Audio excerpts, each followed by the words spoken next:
Comienza el Catecismo de la Iglesia Católica. Un programa dirigido por el Padre Luis Fernando de Prada.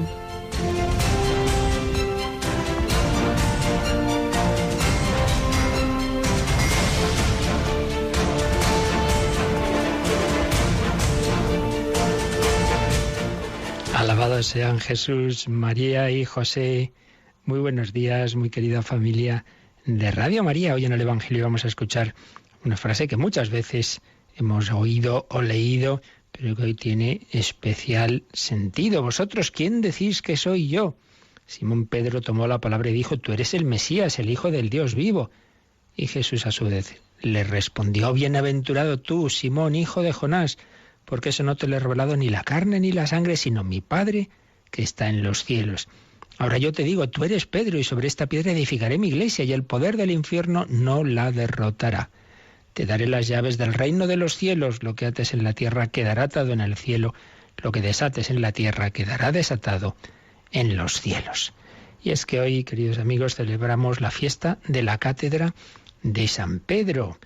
Jesús preguntó qué decía la gente sobre él, y el que confesó realmente ese misterio de Cristo era Pedro, no por sí mismo, no como Simón, sino en cuanto iluminado por el Padre Celestial y el Espíritu Santo. Eso no te lo ha revelado ni la carne ni la sangre, sino mi Padre que está en los cielos. Por eso nuestra fe católica va más allá de las personas concretas, de los papas concretos, mejores, peores, más listos, más así, más asado. Es Pedro.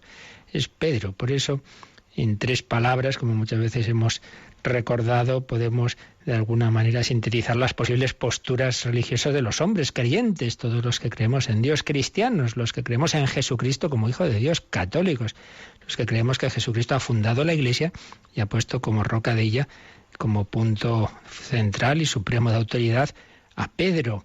Y tantas veces vemos las situaciones difíciles, la Iglesia perseguida, momentos de oscuridad, de confusión, tenemos miedo. Bueno, pues recordemos, el poder del infierno no la derrotará. Sabemos que el Señor es el que lleva realmente la Iglesia. Siempre recuerdo aquella última audiencia de Benedicto XVI, ya cuando era la víspera de finalmente su último día como Papa. Y recordó esto, recordad, la Iglesia no la llevamos los hombres, la lleva Dios. Esa es nuestra fe, esa es nuestra esperanza. Rezamos hoy especialmente por el Santo Padre. Tenemos con nosotros a Mónica Martínez. Buenos días, Mónica. Muy buenos días, Padre. Bueno, siempre tenemos esa confianza, somos hijos de la Iglesia, ¿verdad? Y esa frase tan importante que está ahí en esa Basílica de San Pedro, donde, por cierto, ya dentro de una semanita volvemos a meternos allí para hacer la retransmisión del inicio de la Cuaresma.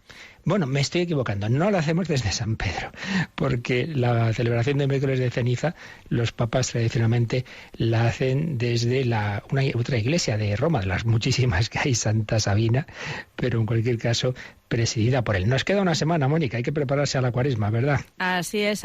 Y además que tomen buena nota nuestros oyentes, porque Radio María será un componente, pues como todos los años, especial para vivir con intensidad este tiempo. Claro, y además en este año centenario de las apariciones de Fátima. Yo, con permiso de los oyentes, este fin de semana me voy a Fátima. ¿Qué te parece? Bueno, no sé, el permiso de los oyentes tendrá, a ver si del nuestro. Bueno, ya me escaparé. Tenemos que encomendarnos a la Virgen María y hay que preparar la retransmisión de cuando el 13 de mayo irá precisamente el Papa, justo cuando se cumplirán 100 años de esa primera aparición. Pues nada, nos encomendamos a la Virgen y a la Virgen le pedimos por el Santo Padre en este día de la Cátedra de San Pedro, y vamos a seguir nosotros escuchando cómo el Señor a lo largo de la historia ha ido llamando a tantas personas a la fe católica en este primer momento, en esta primera sección testimonial de nuestro programa.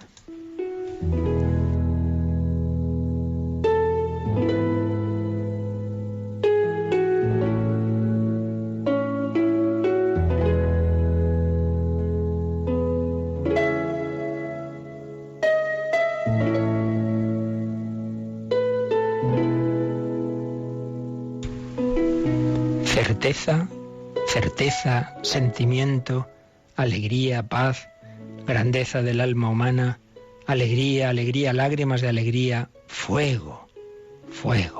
Estas palabras, junto con otras, aparecieron escritas en un fragmento de papel cosido al traje que llevaba cerca del corazón una persona consumida por la enfermedad en su lecho de muerte tras haber pasado los últimos meses en una especie de retiro espiritual. Pertenecen a un hombre del siglo XVII que fue inventor de la física hidráulica, precursor del cálculo infinitesimal, creador de la primera computadora moderna, podríamos decir, a un hombre que organizó el primer sistema de transporte público de París, que en su adolescencia alcanzó por sí mismo las propuestas matemáticas de Euclides, que con menos de 16 años escribió un moderno tratado sobre el cálculo de las cónicas, y que siendo joven, con su trabajo en la física, dio por descartado el horror vacui de Aristóteles. Bueno, ¿quién era este genio? Este genio de la ciencia era Blaise Pascal, que vivió entre 1623 y 1662, filósofo, físico, matemático francés, como hemos podido ver, genio precoz y de clara inteligencia. Su entusiasmo juvenil por la ciencia se materializó en importantes aportaciones a la física y a las matemáticas. Tuvo sus devaneos con esa corriente jansenista que estaba un poco en los bordes de la heterodoxia, con un rigorismo fuerte, y frente al racionalismo imperante emprendió la formulación de una filosofía de signo cristiano, en la que sobresalen sobre todo sus reflexiones sobre la condición humana. Pero en fin, más allá de posturas concretas más o menos discutibles, nos importa hoy aquí que tuvo una época mundana, tuvo una época en que le aconsejaron distraerse, estuvo un poquito así, superficial, pero un 23 de noviembre de 1654 tuvo lo que podemos llamar una experiencia mística. Para él, su segunda conversión. Desde ese momento no tuvo duda de que la verdad estaba en la plenitud de la vida cristiana, no meramente en los razonamientos humanos, y profundizó en su vida cristiana y murió en plena comunión con la Iglesia. Pascal, y precisamente lo que hemos leído es lo que él escribió, lo que se llama el memorial, lo que él escribió tras esa experiencia mística. Tras ello, pues, publicó muchas cosas de apología de la religión cristiana. Ya entonces había gente que dudaba de la fe, que la abandonaba, que no creía en Dios, y hace sus reflexiones apologéticas, aunque él piensa que la razón como tal no puede demostrar la existencia de Dios. En eso no estaríamos de acuerdo con él, pero sí que es verdad que hace una serie de reflexiones que en realidad vienen a ser también una cierta demostración, o al menos preparar el camino a la fe, hacer ver que el corazón humano está hecho para Dios. El sentido común nos indica, además, que aquel que tenga dudas le aconseja y dice, mira, tú obra como si Dios existiese, aunque no estés seguros de que exista, porque el beneficio que puedes obtener es muy superior a toda posible pérdida, y hace lo que alguno ha llamado la apuesta de Pascal. La famosa apuesta de Pascal dice, mira, si tú crees en Dios y llevas una conducta buena, si todo es verdad, ganarás la vida eterna, y si no fuera así, no pierdes nada, porque viviendo en virtud te va a ir mejor, incluso en un sentido de felicidad y de paz interior en esta vida. Bueno, esa curiosa apuesta que más de 4 personas la han intentado seguir. Voy a vivir como si Dios existiese, y claro, como existe, pues acaba iluminándoles y acaba enseñándoles la verdad. También habla mucho en su pensamiento de la relación entre ciencia y religión, y entre razón y corazón. Suyas son muchas frases famosas, muy redondas, como aquella del corazón tiene razones que la razón no entiende. El corazón tiene razones, hay algo por encima del mero razonamiento discursivo, hay certezas que el hombre tiene, y desde luego si solo fuéramos a tomar decisiones que podamos demostrar discursivamente, pues nadie se casaría, para empezar, porque ¿cómo demuestra usted que esta es la persona con la que tiene que estar? Hay algo más que el mero razonamiento. También nos va a hablar de la miseria y la grandeza a la vez del ser humano. Tiene también esa famosa expresión de que El hombre puede conocer todo el universo, puede conocer sus propias limitaciones, puede tender a Dios. Claro, en medio del universo es algo muy pequeñito, es una caña, pero una caña pensante. Una caña pensante. Una caña, algo infinitesimal, muy pequeñito, en medio de este inmenso universo, pero es precisamente quien piensa en el universo, cosa que no hacen esos astros. Una caña pensante. También hablará de cómo el hombre, cuando vive en una existencia anodina, tiene ese peligro de caer en el aburrimiento, y le parece que eso es lo más insoportable para el hombre, el aburrimiento, y entonces, careciendo de proyectos, de compromisos, está en medio del tedio, toma conciencia de la vacuidad de su vida y puede sumirse en la angustia o la melancolía. La conciencia de sí mismo es para el hombre, puede ser fuente de desdicha. Entonces algunos se lanzan un activismo loco para distraerse, pero dice, quienes juzgan muy poco razonable que la gente se pase el día entero corriendo detrás de una liebre que se podría haber comprado en el mercado, se refiere a la caza, no entienden nada de la naturaleza humana. La liebre no nos impide la visión de la muerte, pero la caza sí puede hacerlo, porque nos distrae. Y entonces tiene esta frase, toda la infelicidad de los hombres viene de una sola cosa, su incapacidad de permanecer tranquilamente a solas en una habitación. La capacidad de estar a solas. Y es que en vez de evadirnos, en vez de intentar distraernos, debemos ser capaces de estar en silencio, de buscar la verdad, de buscar a Dios. Y es lo que él hizo, muy particularmente desde esa experiencia que tuvo, ya no tuvo dudas de que por ahí estaba la verdad. El memorial, vamos a leerlo entero, esto que plasmó por escrito tras una experiencia del lunes 23 de noviembre, día de San Clemente, Papa y mártir. Así empieza él sus apuntes sobre lo que le ocurrió. El año de gracia 1654, lunes 23 de noviembre, día de San Clemente, Papa y mártir, y otros en el martirologio, vigilia de San Crisógeno, mártir, y otros, desde cerca de las 10:30 de la noche hasta cerca de la 1:30. No se olvidaba ni de las horas. Y pone en letras mayúsculas grandes, fuego, fuego. Tuvo una experiencia como de fuego interior. Dios de Abraham, Dios de Isaac, Dios de Jacob, no el Dios de los filósofos y de los eruditos. Certeza, certeza, sentimiento, gozo, paz.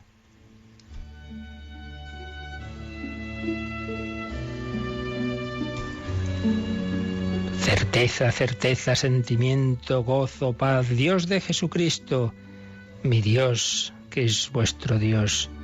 Tu Dios será mi Dios. El mundo en el olvido, todo olvidado excepto Dios. Dios no se encuentra sino por las vías enseñadas en el Evangelio. Grandeza del alma humana. Padre justo, el mundo no te ha conocido, pero yo te he conocido. Gozo, gozo, gozo y llantos de gozo. Yo no me he separado. Y cita al profeta Jeremías, me han abandonado a mí, fuente de agua viva. Dios mío, ¿me abandonaréis? Que no esté separado de vos eternamente. Esta es la vida eterna, que te conozcan a ti, único Dios verdadero, y al que has enviado, Jesucristo.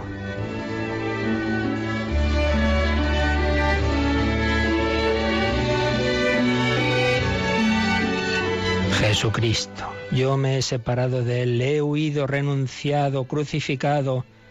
No, que nunca se ha separado de Él. No se conserva sino por las vías enseñadas en el Evangelio. Renuncia total y suave, sumisión total a Jesucristo y a mi director, eternamente en gozo por un día de ejercicio en la tierra. Jamás olvidaré tus palabras. Amén.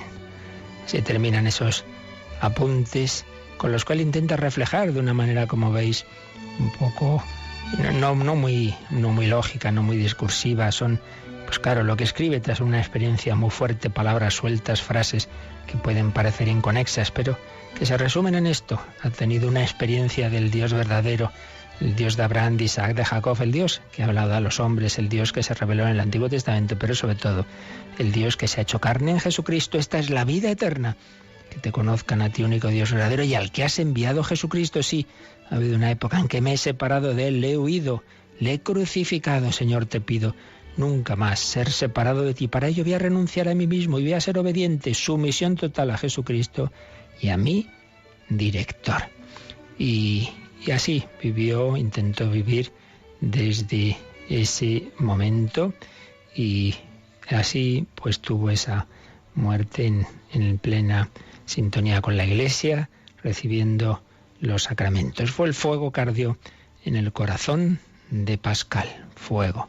Jesucristo. Mañana hablaremos un poquito más de esta gran figura, con sus contradicciones y ideas que algunas pues no están en plena sintonía con lo que después, con perspectiva de siglos, conocemos de la doctrina de la Iglesia, pero en cualquier caso un hombre sincero que buscó la verdad, que se encontró con Jesucristo. Pidamos que también nosotros lo hagamos así en medio de nuestras dudas, de nuestras luchas, de nuestras angustias tantas veces en este mundo de hoy en que hay tantas tinieblas.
Jesucristo, el centro de nuestra fe, ese Jesús que tocó el corazón de Pascal, que quiere tocar el de todos y cada uno de nosotros, porque Él es el camino, la verdad y la vida, el Hijo de Dios, que bajó del cielo a la tierra, que ha compartido nuestra existencia. Y estamos ya, hoy último día, si Dios quiere, de las catequesis sobre esa etapa final de la vida de Cristo, su pasión, su muerte, su sepultura, su descenso a los infiernos, al Seol. Y era el artículo que estábamos viendo, esa expresión que tantas veces nos ha desconcertado, que es eso de que el Señor bajó al infierno. No es al infierno de la separación eterna de Dios, es al Seol, a esa situación de los muertos que esperaban la redención de Cristo, esa situación de las almas del Antiguo Testamento, de las anteriores a Cristo en definitiva, que no podían todavía contemplar a Dios hasta que se hiciera la redención, pero a las que Cristo abre la puerta, por así decir, del cielo. Pero primero comparte esa situación de los muertos,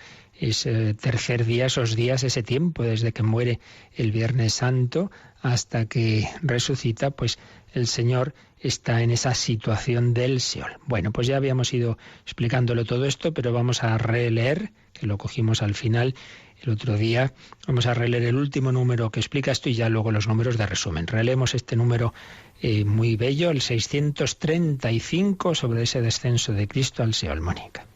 Cristo, por tanto, bajó a la profundidad de la muerte, para que los muertos oigan la voz del Hijo de Dios, y los que la oigan vivan.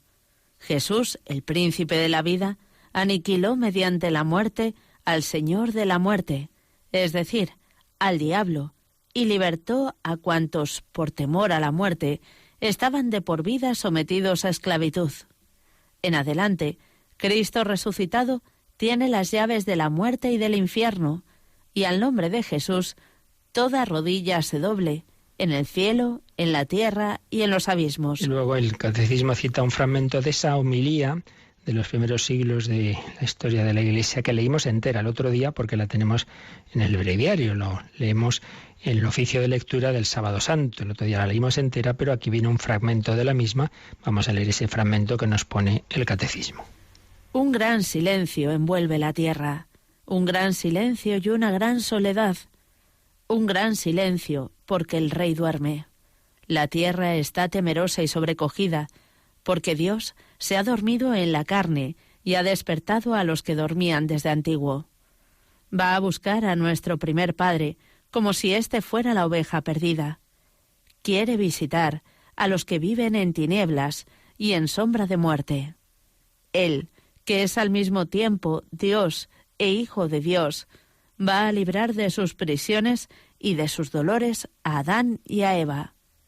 Yo soy tu Dios, que por ti y por todos los que han de nacer de ti, me he hecho tu Hijo. A ti te mando, despierta, tú que duermes, pues no te creé para que permanezcas cautivo en el abismo. Levántate de entre los muertos, pues yo soy la vida de los muertos. Realmente un texto precioso, vale la pena leerlo entero, como hicimos el otro día.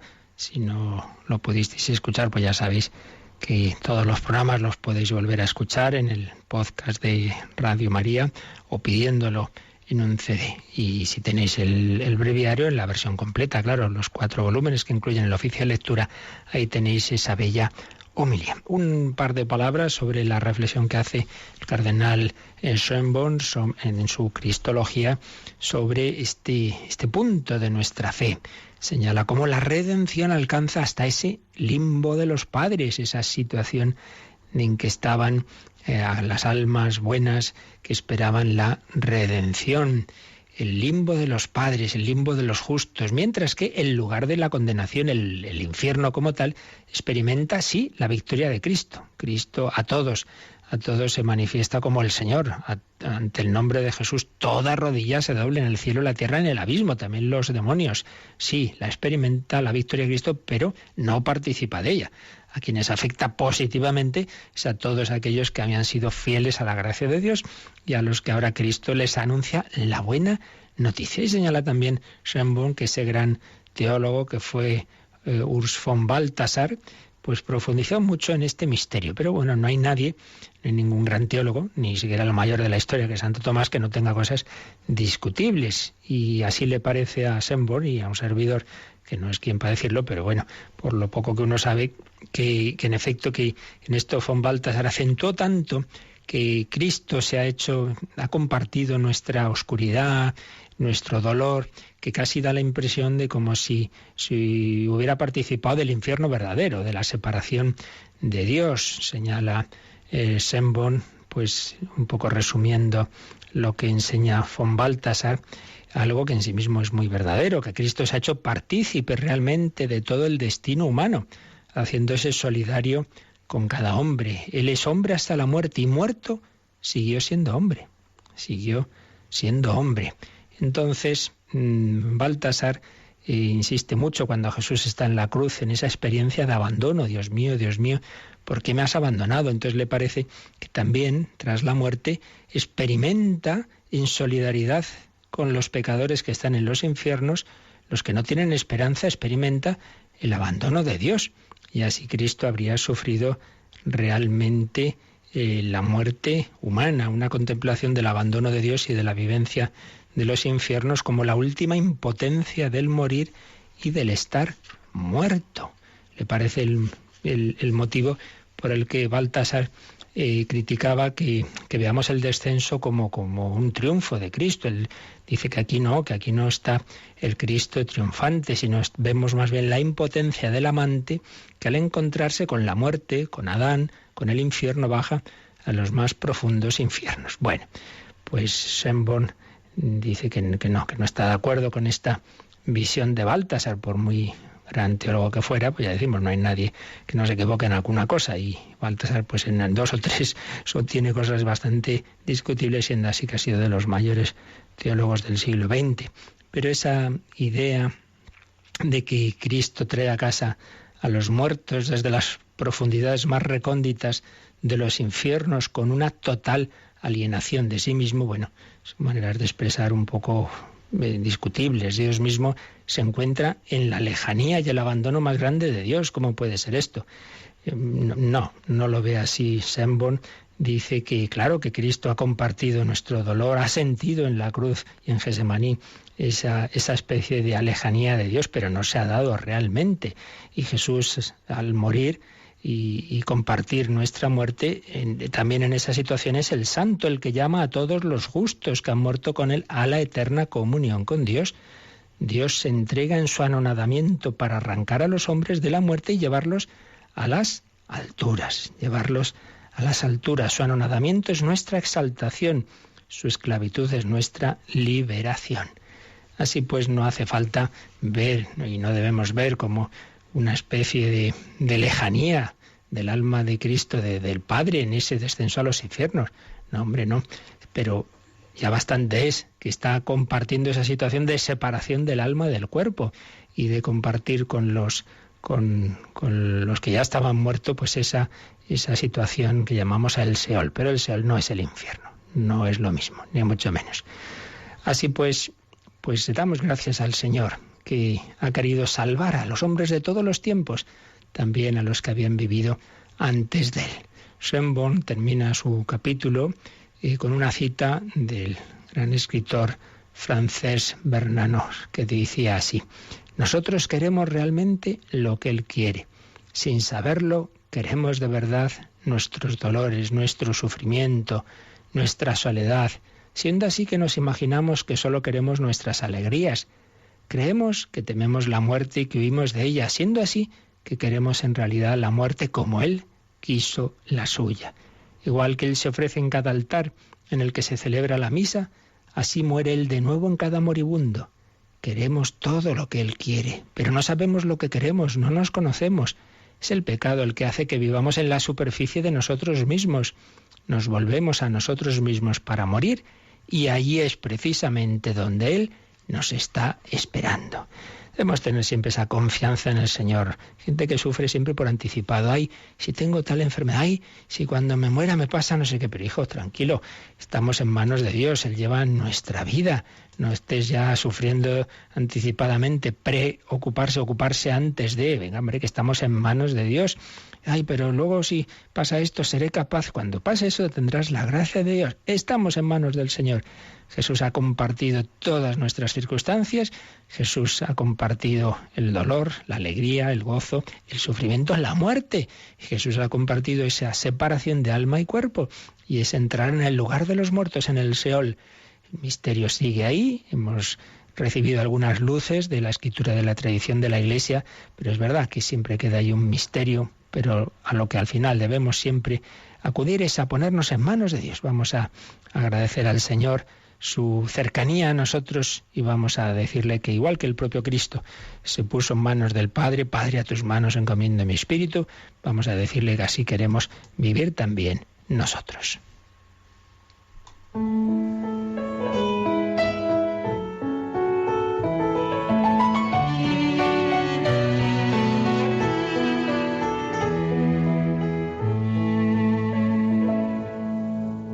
Padre, me pongo en tus manos, haz de mí lo que quieras, sea lo que sea,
Están escuchando el Catecismo de la Iglesia Católica con el Padre Luis Fernando de Prada. Me pongo en tus manos.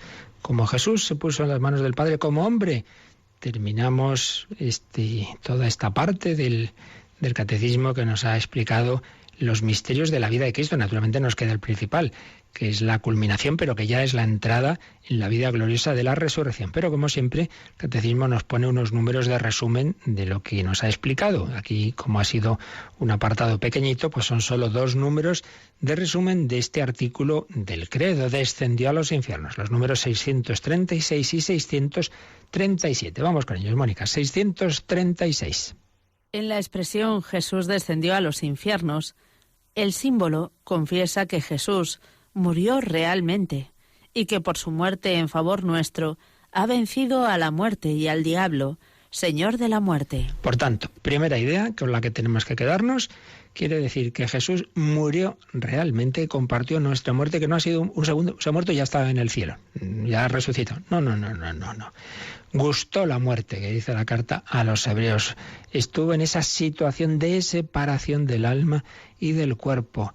Ha muerto realmente, pero precisamente por su muerte en favor nuestro ha vencido a la muerte y al diablo, Señor de la muerte. Esto ya lo explicábamos.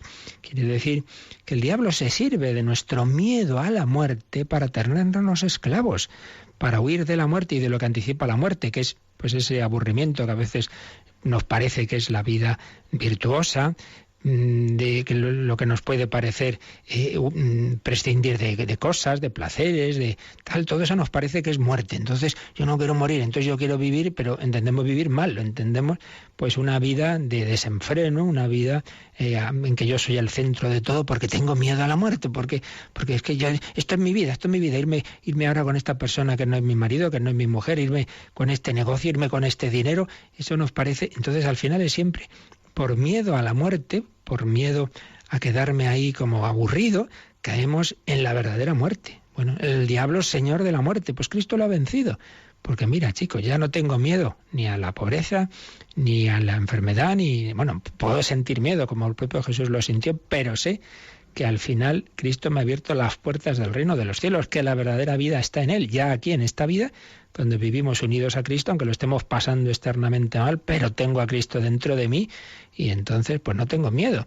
¿Quién nos separará del amor de Cristo? Pero incluso si llega la muerte, pues como tantos hermanos nuestros que están siendo perseguidos a muerte por la fe, pero como tantos mártires en 20 siglos de la historia de la Iglesia que van a la muerte con serenidad. Padre, a tus manos encomiendo mi espíritu, me pongo en tus manos.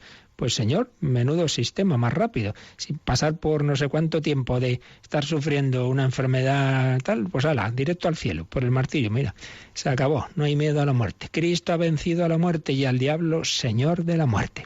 Por tanto, primera idea, que realmente Jesús ha experimentado la muerte, pero al hacerlo, pues nos ha abierto esa visión de la muerte que decía Pablo Domínguez, que en paz descanse, es una puerta fea, pero una puerta que lo que está detrás es precioso, es entrar en los pastos eternos. No tengamos miedo a la muerte. El gran psiquiatra Vallejo Nájera, que tuvo un cáncer fulminante en 2 meses, moría bastante joven, y decía también algo parecido: la muerte es la puerta de la esperanza, una puerta que nos ha abierto Cristo, Señor de la muerte. Y luego el número 637, y si el primero se refiere a la muerte como tal, el segundo nos dice qué pasa en esos días desde la muerte de Cristo hasta su resurrección. Leemos, Mónica.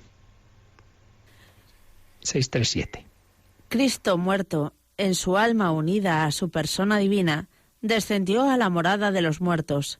Abrió las puertas del cielo a los justos que le habían precedido.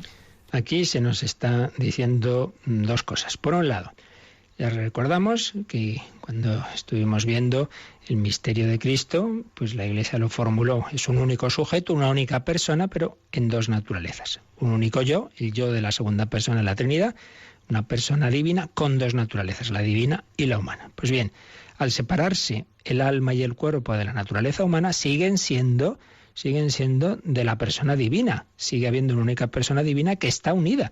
En la persona divina, a esa persona está unida el alma que desciende al Seol, y el cuerpo que se ha quedado en el sepulcro, que fue el artículo de fe anterior que vimos. El cuerpo de Cristo está esperando en el sepulcro la resurrección. Cristo muerto.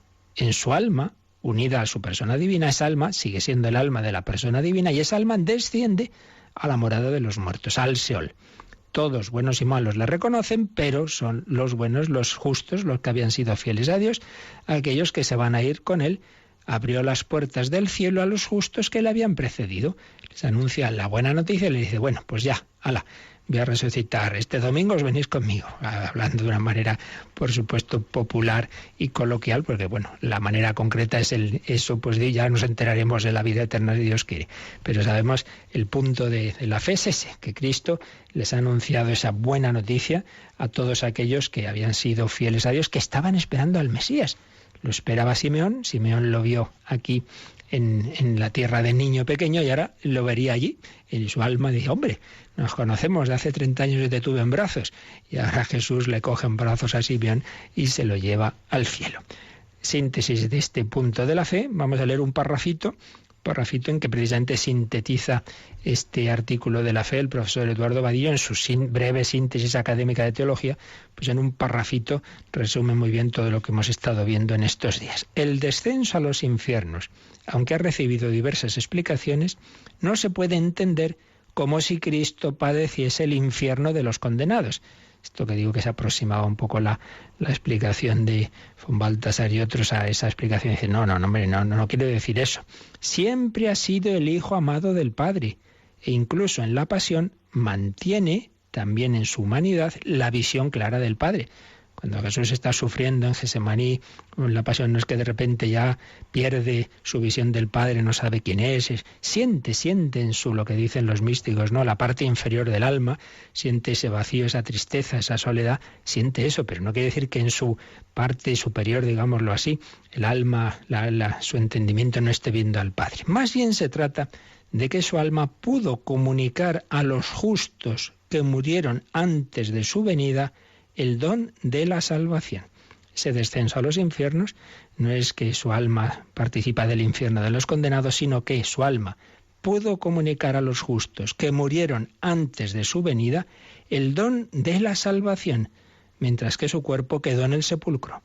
Cuerpo y alma permanecieron unidos hipostáticamente a la persona divina del Verbo. Esto que decíamos de que ese cuerpo y alma, aunque separados, siguen perteneciendo a la persona del Verbo. La única persona en Jesús, la persona divina, la segunda de la Trinidad, sostiene, por así decir, ese cuerpo incorrupto que está esperando la resurrección y esa alma que ha descendido al Seol. Bueno, pues así termina este apartado, pero vamos a terminar nosotros resumiendo unas meditaciones muy bellas de quien era, hace bastantes años los escribió, todavía era el cardenal Joseph Ratzinger, no sé si incluso si era cardenal cuando escribió estas meditaciones recogidas en un libro, Ser Cristiano, y resumimos unas meditaciones sobre el sábado santo, un poco relacionándolas con nuestro mundo, con nuestra cultura. Le escribía pues en ese último cuarto del siglo XX, pero lo que escribía entonces sigue siendo aún más válido para nuestro mundo. Este mundo en el que está esa frase terrible que escribió al inicio a finales del siglo XIX, Nietzsche, Dios ha muerto. La afirmación de la muerte de Dios, decía Ratzinger, resuena a lo largo de nuestra época. Queda la nada, el silencio de un vacío absoluto. Incluso se han hecho teologías de la muerte de Dios, como que habría que reflexionar como si Dios no estuviera aquí y ocupara el hombre el puesto abandonado por Dios. Esto es el sábado santo realmente, el día en que Dios se oculta, el día de esa inmensa paradoja que expresamos en el credo con las palabras: descendió a los infiernos, descendió al misterio de la muerte. Todo ha terminado. La fe parece como si fuera un fanatismo. Ningún Dios ha salvado a este Jesús que se llamaba su Hijo. Podemos estar tranquilos, los hombres sensatos llevaban razón. Está así como ironizando, ¿no? Pues, ¿qué pensarían las personas cuando ya había muerto Jesús? Sábado Santo, día de la sepultura de Dios. ¿No es este, de forma especialmente trágica, nuestro día?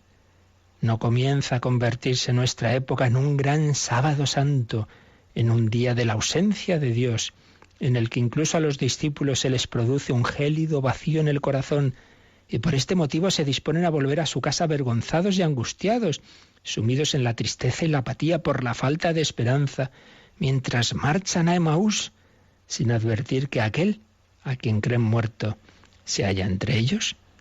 Dios ha muerto y nosotros lo hemos asesinado. Es una frase de Nietzsche, una famosa obra suya. Dios ha muerto y nosotros lo hemos asesinado. Nos hemos dado realmente cuenta de que esta frase está tomada casi literalmente de la tradición cristiana, de que hemos rezado con frecuencia algo parecido en el Vía Crucis. Sí, lo hemos asesinado, cuando lo encerrábamos en el edificio de ideologías y costumbres anticuadas, cuando lo desterrábamos a una piedad irreal y a frases de devocionarios, convirtiéndolo en una pieza de museo arqueológico. Lo hemos asesinado con la duplicidad de nuestra vida, que lo oscurece a él mismo, porque ¿qué puede hacer más discutible en este mundo a Dios que la fe y la caridad tan discutibles de sus creyentes? Lo hemos asesinado. La tiniebla divina de este día, de este siglo que se convierte cada vez más en un sábado santo, habla a nuestras conciencias. Se refiere también a nosotros, pero a pesar de todo, tiene en sí algo consolador, porque la muerte de Dios en Jesucristo es al mismo tiempo expresión de su radical solidaridad con nosotros. El misterio más oscuro de la fe es a la vez la señal más brillante de una esperanza sin fronteras. A través del naufragio del Viernes Santo, a través del silencio mortal del Sábado Santo, pudieron comprender los discípulos quién era Jesús realmente y qué significaba su mensaje. Dios debía morir por ellos para poder vivir de verdad en ellos. La imagen que se habían formado de Él debía ser destrozada. Por eso, pensémoslo así, necesitamos las tinieblas de Dios, necesitamos el silencio de Dios para experimentar de nuevo el abismo de su grandeza, el abismo de nuestra nada, que se abriría ante nosotros si Él no existiese. Cuando Sábado Santo pues no hay sagrario, no está el Señor, pues experimentamos qué pasaría si no estuviera Cristo en nuestra vida. Y señalaba Joseph Ratzinger que hay una escena en el Evangelio que de alguna manera anticipa este silencio del Sábado Santo, y es cuando están los apóstoles en la barca, de noche se levanta la tempestad y Cristo está dormido. Cristo duerme en un bote que está a punto de zozobrar, asaltado por la tormenta. Dios duerme, como el profeta Elías ironizaba con los sacerdotes de Baal y decía, ¿qué pasa? ¿Que vuestro Dios está muerto? Pues parece que ahora Dios duerme mientras sus cosas están a punto de hundirse. ¿No es esta la experiencia de nuestra propia vida?, se preguntaba Joseph Ratzinger. ¿No se asemeja en la Iglesia y la fe a un pequeño bote que naufraga y que lucha inútilmente contra el viento y las olas mientras Dios está ausente?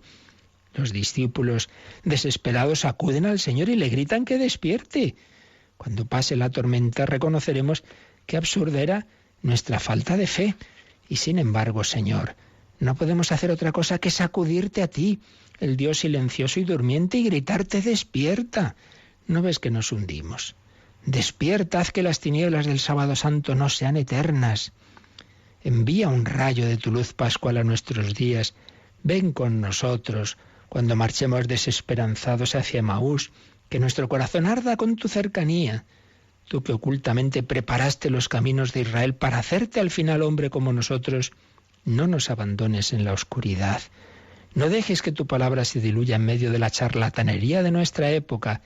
Señor, ayúdanos, porque sin ti pereceríamos. Así terminaba una primera meditación de Joseph Ratzinger sobre el Sábado Santo. Y en una segunda profundiza en esa frase del credo: descendió a los infiernos, ese ocultamiento de Dios. Jesús descendió a los infiernos y dice, seamos sinceros, nadie puede explicar verdaderamente esta frase, ni siquiera los que dicen que la palabra infierno es una falsa traducción del término hebreo Sheol, que significa simplemente el reino de los muertos.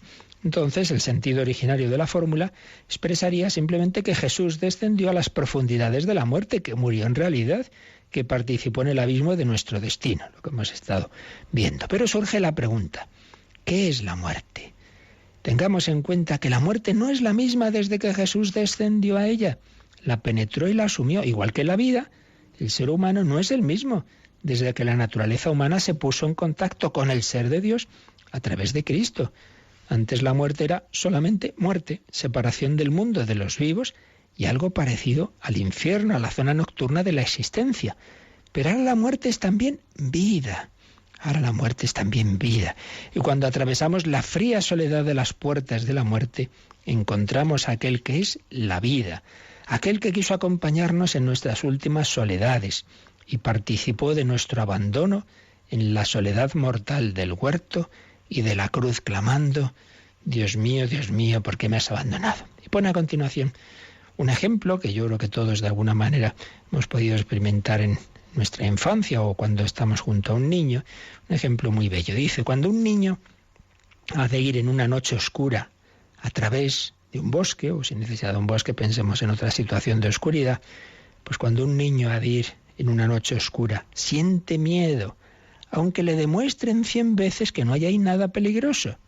No teme por nada determinado, sino que experimenta oscuramente el riesgo, el aspecto trágico de la existencia. Solo una voz humana podría consolarlo. Solo la mano de un hombre cariñoso podría alejar esa angustia que le asalta como una pesadilla. Existe una angustia, la angustia auténtica que radica en lo más íntimo de nuestra soledad. Una angustia que no puede ser superada por reflexiones, por el entendimiento, sino exclusivamente por la presencia de un amante. Igual que el niño no le basta en razonamiento, sino una mano cariñosa, alguien que esté con él, pues existe en nosotros una angustia, una soledad, una oscuridad, que no se calma con reflexiones. No, tranquilo, que la muerte es esto, lo otro. No, solo por la presencia de un amante, porque dicha angustia no se refiere a nada concreto, sino que es la tragedia de nuestra soledad última. ¿Quién no ha experimentado alguna vez el temor de sentirse abandonado? ¿Quién no ha experimentado en algún momento el milagro consolador que supone una palabra cariñosa en dicha circunstancia? Pero cuando nos sumergimos en una soledad en la que resulta imposible escuchar una palabra de cariño, estamos en contacto con el infierno. Y sabemos que no pocos hombres de nuestro mundo, aparentemente tan optimistas, opinan que todo contacto humano se queda en lo superficial, que ningún hombre puede tener acceso a la intimidad del otro y que en consecuencia el sustrato íntimo de nuestra existencia lo constituye la desesperación, el infierno. Jean-Paul Sartre lo ha expresado literariamente en uno de sus dramas, proponiendo así su teoría sobre el hombre. Recordemos, como dice Sartre, que el infierno son los otros. Y de hecho una cosa es cierta: existe una noche en cuyo tenebroso abandono no resuena ninguna voz consoladora. Hay una puerta que debemos cruzar completamente solos, la puerta de la muerte. Fijaos, esta idea, pues aquí en este momento, en este otro me pueden acompañar, pero morirme me muero yo solo, es distinto a la muerte del otro. Hay una puerta que debemos cruzar solos, la puerta de la muerte. Todo el miedo de este mundo es en definitiva el miedo a esta soledad. Por eso, en el Antiguo Testamento, una misma palabra designaba el reino de la muerte y el infierno, la palabra Seol, porque la muerte es la soledad absoluta, pero aquella soledad que no puede iluminar el amor es el infierno. Descendió a los infiernos. Esta confesión significa que Cristo cruzó la puerta de la soledad, que descendió al abismo inalcanzable e insuperable de nuestro abandono. Significa también que en la última noche, en la que todos nosotros somos como niños abandonados que lloran, resuena una palabra que nos llama. Se nos tiende una mano que nos coge y nos guía. La soledad insuperable del hombre ha sido superada desde que Él se encuentra en ella. El infierno ha sido superado desde que el amor se introdujo en las regiones de la muerte, habitando en la tierra de nadie, de la soledad. En definitiva, el hombre no vive solo de pan, sino de la capacidad de amar y de ser amado. Desde que el amor está presente en el ámbito de la muerte, existe la vida en medio de la muerte, con la certeza esperanzadora de que en aquel instante de profundo abandono no estaremos solos, podemos imaginar ya algo de lo que esto significa. Así terminaba la segunda meditación y ya para rematar este tema, dejaremos si no las preguntas para mañana, leemos algo del final de la tercera meditación de Joseph Ratzinger sobre este misterio de la muerte, del descenso de Cristo, a los infiernos. Hablaba de cómo en el Sábado Santo muchas veces vemos una cruz rodeada de rayos luminosos, que es una señal tanto de la muerte como de la resurrección. Cuando oramos, mirando al crucifijo, pensamos en una referencia a la pasión histórica del Señor sobre el Gólgota, pero el origen de la devoción a la cruz es distinto. Los cristianos oraban vueltos hacia Oriente, indicando su esperanza de que Cristo, el Sol verdadero, aparecería sobre la historia, es decir, expresando su fe en la vuelta del Señor. La cruz está estrechamente ligada con esta orientación de la oración, representa la insignia que será entregada al Rey cuando llegue. En el crucifijo alcanza su punto culminante la oración. Para la cristiandad primitiva la cruz era, ante todo, signo de esperanza. No tanto vuelta al pasado cuanto proyección hacia el Señor que viene. Pero no hemos olvidado quizás demasiado la relación entre cruz y esperanza, la unidad entre la orientación de la cruz y el oriente, entre el pasado y el futuro. El cristianismo no es una mera religión del pasado, sino también del futuro.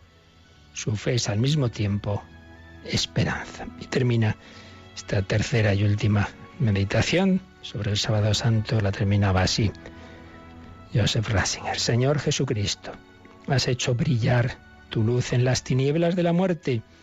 La fuerza protectora de tu amor habita en el abismo de la más profunda soledad. En medio de tu ocultamiento podemos cantar el aleluya de los redimidos. Concédenos la humilde sencillez de la fe, que no se desconcierta cuando tú nos llamas a la hora de las tinieblas y del abandono, cuando todo parece inconsistente. En esta época en que tus cosas parecen estar librando una batalla mortal, concédenos luz suficiente para no perderte, luz suficiente para poder iluminar a los otros que también lo necesitan. Haz que el misterio de tu alegría pascual resplandezca en nuestros días como el alba. Haz que seamos realmente hombres pascuales en medio del Sábado Santo de la historia. Haz que a través de los días luminosos y oscuros de nuestro tiempo nos pongamos alegremente en camino hacia tu gloria futura. Amén. Pues es lo que pedimos al Señor, vivir así, todas las circunstancias de la vida, también las oscuridades, también esos descensos a los infiernos de nuestra vida, de la soledad, del abandono, de la cercanía de la muerte. No tengamos miedo, estará ahí Jesús a nuestro lado, estará María, Jesús, José y María, asistidme en mi última agonía. Hacémoslo todos los días. Santa María ruega por nosotros pecadores ahora y en la hora de nuestra muerte. Fijaos los dos momentos más importantes para un cristiano: el ahora, lo que está en nuestras manos, el momento presente, y la hora de nuestra muerte. Esos dos momentos los encomendamos cada día a la Virgen. No dejemos nunca de rezar. Sabe María, enseñémoslo. Cuántas personas que se han alejado de Dios, que han perdido prácticamente la fe, pero al menos han rezado esas Ave Marías y eso las ha hecho volver a un momento en su vida. La Virgen ha conseguido su conversión. Ruega por nosotros ahora y en la hora de nuestra muerte. Oremos por los que están sufriendo. Y precisamente os despido hasta esta noche, porque esta noche a las 11:10 en Canarias, en El Hombre de Dios, tenemos un testimonio impresionante. Nos visitó hace poco una médica, madre de un niño con un cáncer duro. Están librando esa batalla, pero con esperanza, y piden oraciones, y ese testimonio, esa entrevista la tenemos esta noche dentro del Hombre de Dios, hablando del sufrimiento, recordando también a aquel gran escritor C.S. Lewis, el autor de las Crónicas de Narnia, que justo pues cuando se enamora y se casa, su mujer en poco tiempo tiene un cáncer, muere, y tiene esas reflexiones sobre el dolor. De todo ello hablamos esta noche, pero sabiendo que el Señor ha vencido a la muerte, que Él es el Señor de la muerte, que no hay que tener miedo, que Cristo vive con nosotros, sufre con nosotros, muere con nosotros, nos abre las puertas del abismo para resucitar, hacer que también nosotros resucitemos un día con Él. Así lo pedimos, así pedimos vivir en su presencia este día, le pedimos su bendición. La bendición de Dios Todopoderoso, Padre, Hijo y Espíritu Santo, descienda sobre vosotros. Alabado sea Jesucristo.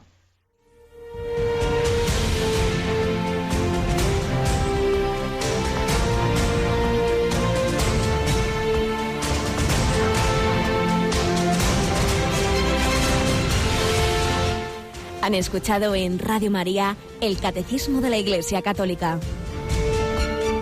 Un programa dirigido por el Padre Luis Fernando de Prada.